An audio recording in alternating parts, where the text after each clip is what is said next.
Hi, welcome to the pilot episode of Cents and Pence. This is something myself and Mr. Dave Wade are actually doing, and it's a random waffle. It's got a bit of a subject. Ooh, Windy Pops there, having a coffee there. It's about 1:30 my time right now.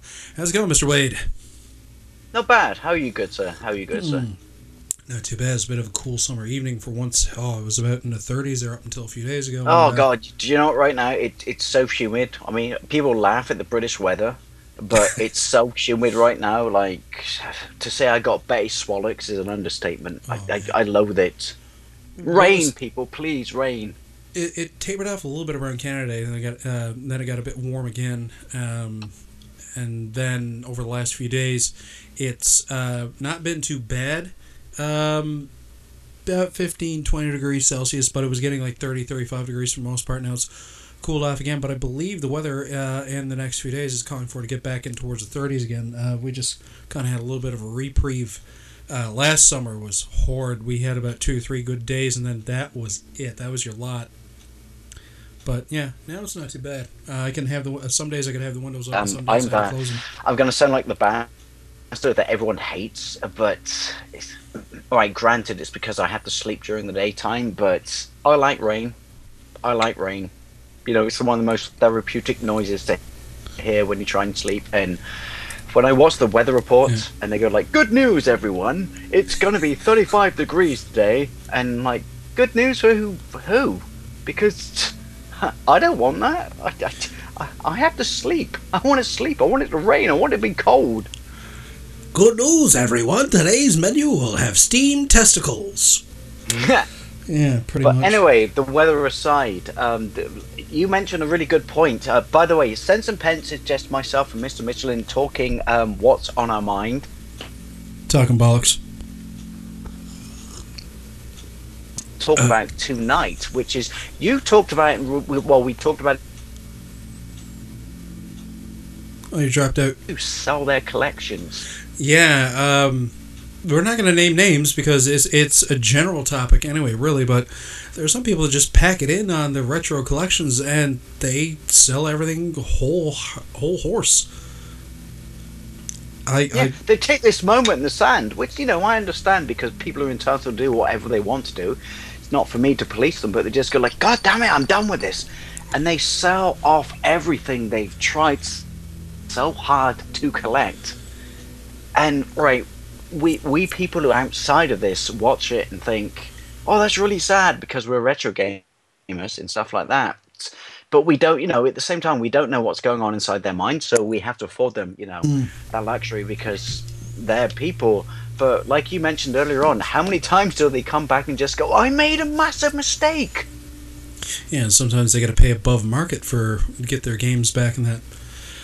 Myself personally, like I got a few cartridge titles. Most of my stuff that I collect has been in the last 2 to 3 generations. Like the majority of my collections, like original Xbox, Xbox 360, and PS2, and some PS1 and PC. Really, I got a few cartridge games there, but I have no cartridge systems beyond like the only cartridge system I collect for actively right now is the Game Boy series, and that's Game Boy 2, Game Boy Color, and that's because I'm a bit of a lover of the portables, but the amount of money that some people sell these systems off to for, you hear about some people like just sell them for a song. They're just wanting to get out of it.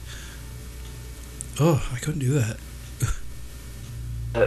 The bit that's kind of ironic to watch is when they suddenly realize they've made a mistake and try and get it all back. Now I want to say or clarify that I mean I'm not determining or dictating anyone's opinion and stuff like that. Has this epiphany and just sells off their entire stock, and then you see a couple of months or maybe a year later a massive amount of regret, and they try to reclaim their entire collection. What really takes a biscuit for me, though, is some people that do that, and then they get it all back within like just a couple of months. And I've seen, and it doesn't just extend to retro collecting. I've seen some people who are toy collectors, and at some point they just, I have too much around. They sell most of it off. I watched this one guy on YouTube who's a Transformers collector, and he sold off a majority of his collection. He said like a lot of it was doubles. And he said rightly so, like he was collecting to the point where he was buying doubles of things for no reason, but then he was like selling off rares and things like that, and then after about a year he gets back into it. He said he goes through this cycle, and the money, and my money isn't very numerous right now, but I mean, like, even now, if I were to get into a job where I was making upwards in the six figures, I'd be kind of wary about something that I collect. If I was going to collect something, I want to collect something that stays with me, so to speak. Not really so much like I'm sentimental or something like that, but something that shows a testament to my time and investment in that hobby.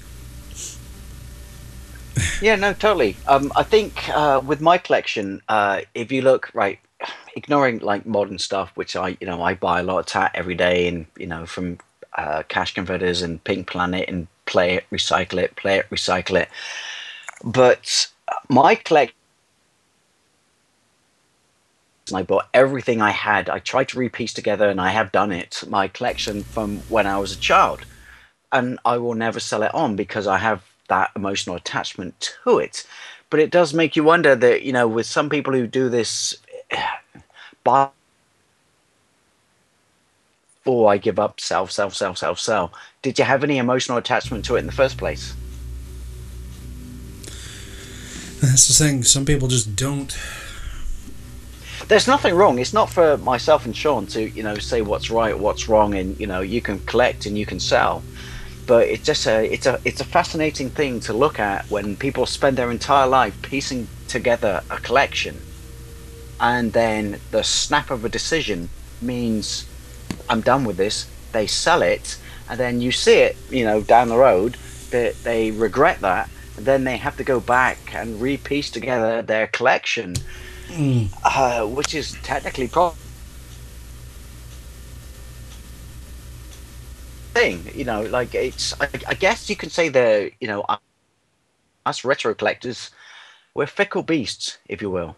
Yeah, and it's true, and I see some people that got into the hobby, and really they just got into it because they thought it was the in thing to do. Like, it's nice to see some kids now that are 15, 20, and that they're just getting into the hobby now, and they're discovering like it's a bit more expensive hobby than like 10, 15 years ago when some people collected when stores were getting rid of like Nintendo games as old stock. Like, I remember I could still walk into a place called the Bargain Store, and they'd have them in cello baggies on a rack for $5 a piece, and they were like loose Nintendo games. Sometimes you even get lucky enough to see a manual in there. Now those same games are going for $40, and some people are thinking that, oh, this is retro, so it must mean it's valuable, because I saw in a local game trade group at one point a guy was selling an Atari 4-switch VCS, about 10 games, 2 controllers, and the rotary controllers, and now the 2 joysticks didn't even have the rubber on the sticks, and he was wanting $250 for the works. Fuck me sideways and call me Susan, really? Yeah, and a fellow I know that has a local mom and pop store, he was telling me, oh, well, I don't think that's that unreasonable for somebody selling a system like that. I'm like, are you kidding me? This is like a lot of games and a system that is a testament to the glut that caused the game crash in 1983. These things are a dime a dozen. They still are. Like, serious collectors now tell you, if somebody's selling like an Atari 2600 series Atari 2600 consoles that were made, if there's somebody selling technically one, led to the game crash in the first place. But if somebody's selling that in a lot of like 10 games, don't pay more than $50 for it. These games are, and the systems are common as hell. Even like NESs, and he's selling NESs in his store for like $50. These are common as hell systems. These are has the rarity of dirt. This isn't like TurboGrafx, where TurboGrafx you're going to I still see some people sell them in the box for $100, and that's a harder to get system, harder to get games. Can I be a complete asshole right now? I have one in the box. Sorry. Oh no, nothing wrong with that. My cousin still has the box for his. He has the TurboGrafx with the CD add-on and System Hard 3. I've been just getting into Turbo CD and PC Engine CD games now that I figured out how to get them to work on the old Pi. But I mean, like, there are people that get into collecting and they stick with it, and they stick with it for a long time. There are some people that just change hobbies every couple of years. Like, I see some people that might be retro gaming with you on that one. Yeah, I mean, you can argue also. Do we think that forget like the video game crash, but ironically, there's kind of a similarity between hobbies, and do you think there's going to be, a retro gaming crash? Because it's like you said, it's what everyone wants to do right now. It's like it's the bloody kudos and stuff like that. But at some point, that bubble's going to pop as well. yeah. So, is there a similarity between the retro video game crash and the fact that retro people who want to collect, that's going to crash as well? Which would be good, because that would drive prices down for me as a collector. Well, that's the thing, too. It's kind of like every market that has a high point has a low point. Remember when sports cards, collecting cards used to be high price? I remember when in the early to mid-90s and into the late 90s, it stopped, but around then, when I was a kid, you'd pull a hockey card out of a pack from that year, and this was like $80 to $100, and now it's not even worth $5. And that market just dropped right off when it started getting into half of the run of that series was holographic, and half of this and that, the demand, and even the older ones, like I remember random cards out of one set were $100 to $150. Like there's one pro set 1990 1991 NHL hockey cards. There was 4 cards in the series. They were the CC. They had the numbering CC 1 through 4, and CC 2 was Patrick Roy's mask. And when he was with the Montreal Canadiens at the time, and that card was an easy $100 $150 card. That card right now is a $5 card, and there were people who bought cases of these unopened packs of cards and thought they were going to make a lot of money. And then I remember a few years ago when I was going to school for my mechanic course, and the gas station down the road, the owner was a collector, and he discovered he was sitting on all these cards, and they were virtually worthless, and he was reselling them over 20 years after the fact that he had bought these. He was selling them for $1 a pack, trying to make his money back. To some degree, it comes back to the early 90s of comic books. Do you remember every comic book in the early 90s was gatefold and silver embossed? What was it, when X-Men #1, that Jim Lee comic came where they did the whole reshuffle? Yeah, like I remember, like up until like the early 2000s, each issue that was worth like $20, $30, and if you had the whole set, you're sitting on a small fortune. Now, the only way that you can certify that anything's going to have a good value, and this is with gaming, this is with comics, this is with everything, is slabbing, and that's where it's sealed inside of something as UV treated, and it has a serial number on it, and it has, is grade and everything recorded. And that is true for comics, but they don't slab for as much now because the market changes as well. And same thing with games, and same thing with sports cards. But yeah, I mean, like everything was like a plastic chromium cover back then for comics. There were a half dozen variants. Like now, the only variants now that go for any bit of money are the limited print run ones that are at conventions. Like the comic makers themselves, like for regular runs, don't bother with like big events where they have a half a dozen different versions they release or anything like that. Now it's just like there might be a limited run of like San Diego Comic-Con version of a certain debut issue. Like the new Star Wars was to always buy the second edition of every comic, and we all said to him, "Why are you buying the second issue? Like, what's wrong with you?" And just went, because technically, from a market value point of perspective, that's the one that's going to be worth money. Yeah, it went from like just about every series of comics had 1 or 2 valuable issues to like there's only a few valuable issues at their total in the last 30, 40 years. I mean, I remember I swung a really good deal on the guy because he wanted me to pay $5 for a free Wolverine comic, and he gave me Crisis on Infinite Earths, the entire run, for $30, and he had a price for $130, but he had it sitting there in the shop for almost 10 years, and he wanted to move it. That series is still, worth like $50, but that's because it's like an over 30-year-old series, and it was one of the most pivotal moments in comics. But like those X-Men comics and everything like that now are virtually worthless. And one of the drawbacks of all those plastic chromium covered comics were that those comics ensured their value, but there were so many of them made. Like I think the X-Men #1 went through 5 printings. That was one of the first comics to sell multiple millions of copies of a comic. that was like, that was unheard of. Usually at the most a comic would see 100,000 in a print run. But the same thing with games now. Like, there are some games that are rare and may, even after they crash, may still maintain, if there is a crash, may still maintain the value. Like Little Samson, or some of the other low print run games that came out post SNES for the NES. But a lot of games, like, I remember, some people sell things and have no idea the value. I was at a flea market about 3 years ago when I bought my Game Boy Color off a guy for $15. He had Super Mario World there. I was like, well, I'll tell you what, make it 20 and throw in that copy of Super Mario World. He's like, no, that's a rare game there. That's a $25 game. I'm like, that's a launch title that had millions made. But I didn't want to even bother to try to argue with him. But he tried to say because that was a Mario game, that had a higher value than even the Game Boy Color, which that game is like a dime a dozen kind of thing. And you're going to see a lot of these dime a dozen games, and it's to the point where I see people try to sell a copy of Super Mario Duck Hunt for like $10, and I'm just like, wow. There is a mom and pop place 3 hours away from here, has a literal stack 5 feet high of them. You can buy them off him for 50 cents, because what he does is a lot of guys buy them for the flash carts or donation carts and get them sent off somewhere to get them redone. For like, there's a guy out in BC, I don't know if he still does it, but he'll reflash a game for a different system and put like I think he did like Sweet Home and stuff like that, where it was like he would localize Japanese games. But yeah, TurboGrafx might hold its value if there is a crash, because there wasn't a lot of them anyway. But like the Nintendo and Super Nintendo games and stuff like that, it's like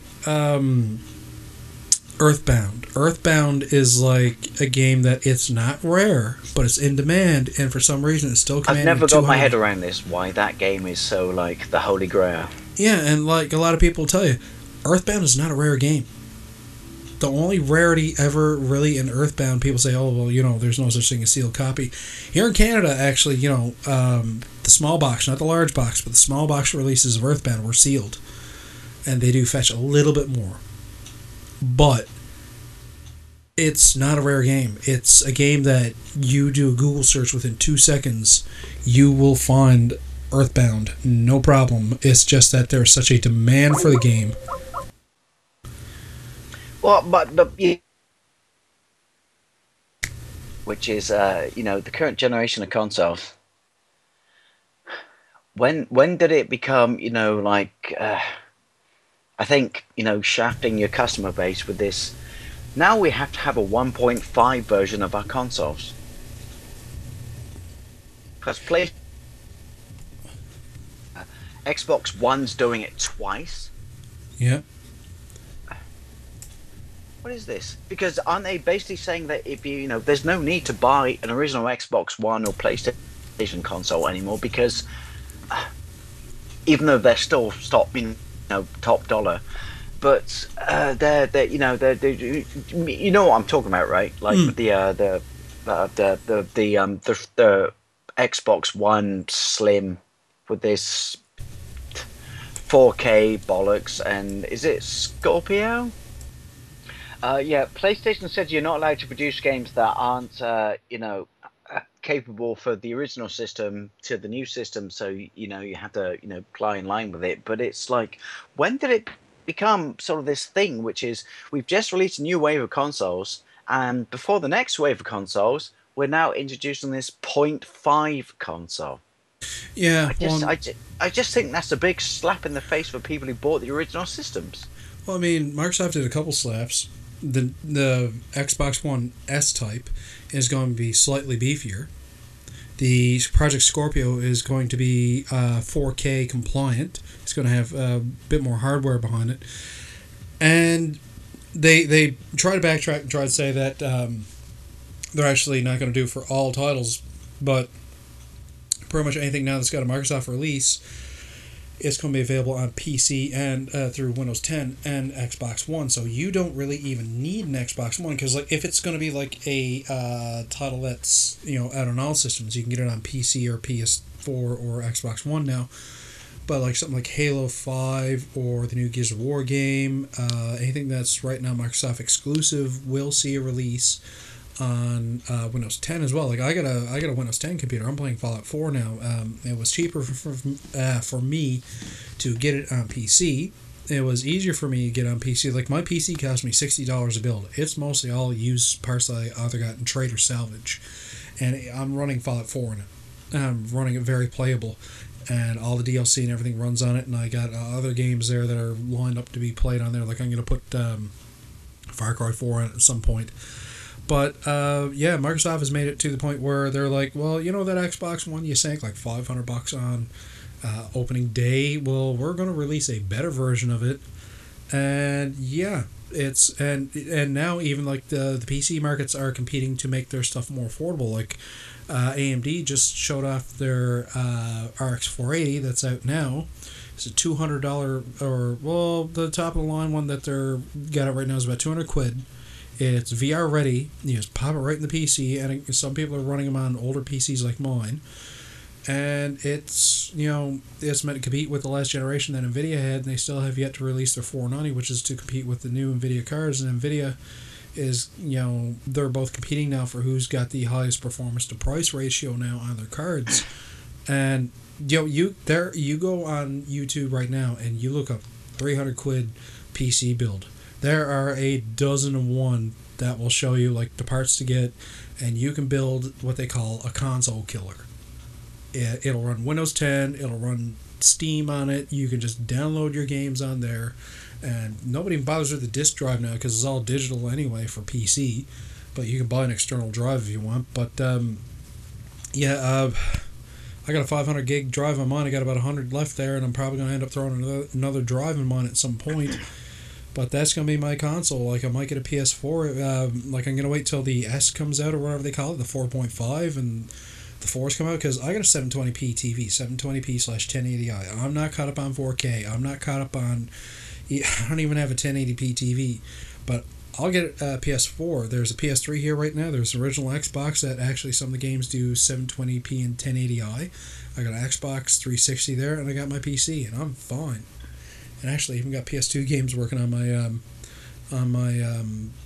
which is if you look at previous generations, I didn't jump onto the Xbox 360 for like 4 years since it was released, and now we're not allowed that luxury because if I jump onto the Xbox One wagon now, already even by Microsoft standards, it's obsolete because there are 2 other versions coming down the pipeline.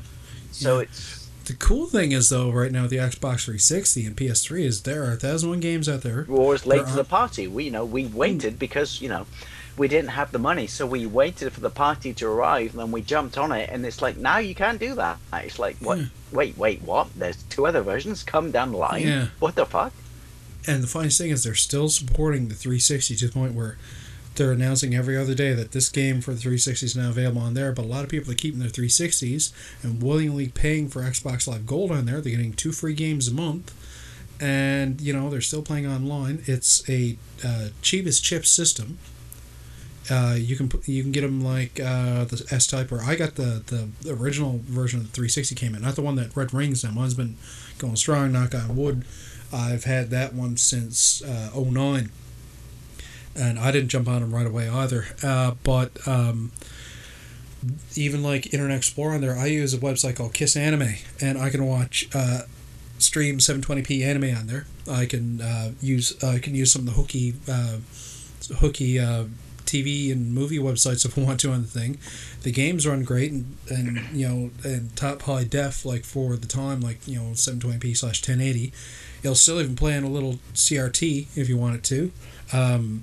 Great online, great local multiplayer if you want to get together with a couple of friends, and the games are cheap as chips too. I mean, like you can go out and with a tenner in your pocket and get 2 and 3 games a lot of times. So I mean, that's strategy for me right now. Like for me right now, it's PC and my 360 every so often. I was at the local dollar store like 2-3 months ago, and there was a sealed copy of a Gradius game for $3. Great game, actually, reviewed quite well. But it's just there are so many games you can get for the system. Like I got one of those DVD case stands right now, and it's loaded up with mostly 360 games, some original Xbox games, and a few PS2 games. I actually play my disc games on the PC there with the emulator using the original disc, so I don't even have to have a PS2 hooked up to the television now. But the Xbox One, it came out in like 2013, and then by 2016 they're always saying, well, we're going to sell an upgraded version because everything's all about 4K now, and 4K, I call it the new 3D, where everybody, like, remember like 2-3 years ago, everybody was like, oh, I want to get a 3D TV, I want to get a 3D TV, and now who's obsessed with 3D TVs now? Nobody. You want to see something 3D, you usually just go to the theater now. Well, here's my problem before we round up, which is, I've been saving up for an Xbox. Xbox One is in my background, to get, because people always. So here's my problem, which is, why I have I don't like this, which is, all these companies right now, like with me, I want to buy an Xbox One, but I don't do it on day one. But all of a sudden, you look down the down the sites, and you see what Microsoft are doing, and they're still selling their Xbox One £300, and it's, well, why should I buy it? Because technically, you've just made it obsolete. Yeah, it's true. Some people actually think along those lines. Myself, I think along the lines of, like, now they're releasing like the 4K versions and stuff like that, that the other versions that they released previously are going to be a lot cheaper. So, like, Johnny Housecoat, son of a bitch down the road, who tries to keep up all appearances and, like, top of the top. I'm going to wait for, the guy down the road who always has to get the new and biggest and best of everything and overpay for everything to, like, sell off his other system, and I'll just buy it off him for, like... Yeah, they try to be PCs, and they try to capture that market now because, you can go get a pre-built from Dell that'll play all the new games for like $200-300, and you can buy a system brand new from the stores now are almost $400. And so to compete with the PCs being bigger and better, they gotta. And also, you got to remember that when it looked at, if you go back a generation, you look at the PlayStation 3 and the Xbox 360, they were actually like pushing the hardware and trying to make games, but. As far as I can see on the current hardware, they're just porting bad versions of PC games. Oh, I mean, that's the thing here now. I'm playing Fallout 4 like as we speak now. I'm playing it on a system that's the PC cost me, if I had to do it in pounds, I would have paid like 30-40 quid for everything. And I'm playing Fallout 4. And it looks better on this than on my friend's PlayStation 4 that played this game first day. The current generation is probably the weakest generation we've ever seen. It is in a lot of ways, because the fact that most everything now is a PC port. Now, some people argue, oh no, it's not. But a lot of these people are brand loyalists. I mean, I remember when Quantum Break, they announced that Quantum Break's also going to come out for PC. All the Xbox fanboys were, oh, I hate Microsoft now, and I'm going to sell my Xbox because I was assured this game was going to be an exclusive. Like, what are you getting your minge in a fucking bundle for? Because the fact that your system isn't going to have this game all to itself that you don't want to share, like, the lines are being blurred, and everybody said, like, now, Nintendo said that the new NX they're coming out with is apparently going to be cartridge-based. Really, I think it's going to be like flash media-based, not really a true cartridge. It's going to be flash media, so where it loads faster. And flash media now, it's cheap enough that they can go ahead with something like that and it be per unit. Yeah, we can wrap up right now. Where were we? We were just talking about how as expensive as it is right now to retro collect and things like that, that now the companies are trying to compete with the PC market by making everything bigger and better every 2-3 years. The console is now in the hands of the PC because they circumvented it and destroyed it. Yeah, and Microsoft you go first, sir. Well, pretty much it is starting to go the way of the PC because Microsoft gave the Raspberry at E3 like a few weeks back, and you bought an Xbox One. Guess what? If you got a Windows 10 PC that's capable of gaming, it could be a good thing or a bad thing. If you buy it on Windows 10, it's on Xbox One, and likewise in reverse, if you buy it on Xbox One, you have it for Windows 10, and they're going to release for both. So you got that. So what we're basically saying is, consoles. Do you know what? Like it did. They're massively now affordable, Yeah. but it was also the PC was the preserver of people who had money.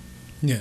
But now they're properly encroaching upon the market of the consoles, and the consoles know it, which is why they're introducing this 1.5 iteration. Yeah. And also why I won't be buying, because I say because I'm always late to the party, but why I won't be buying an Xbox One anymore, because after they announced I had 2 other iterations of the system, what do I buy? You can't guarantee. Buy a PC with an 8 gigs of RAM and a 4 gig video card. That's all you need to buy now.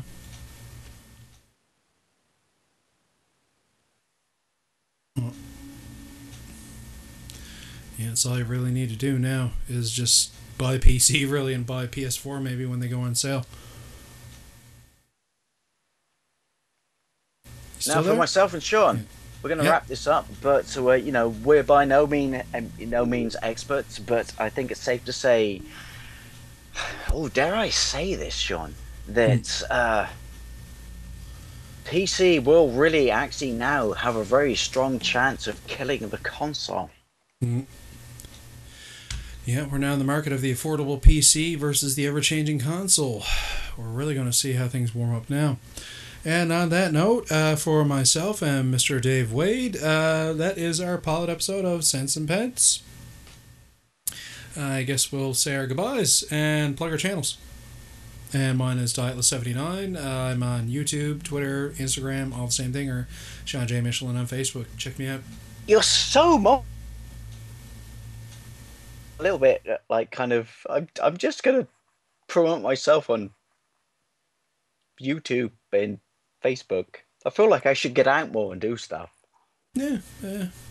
Twitter's, I just set my Twitter to share everything from my Facebook and Instagram and YouTube anyway, so my Twitter's just there to reshare everything. I don't really tweet anything.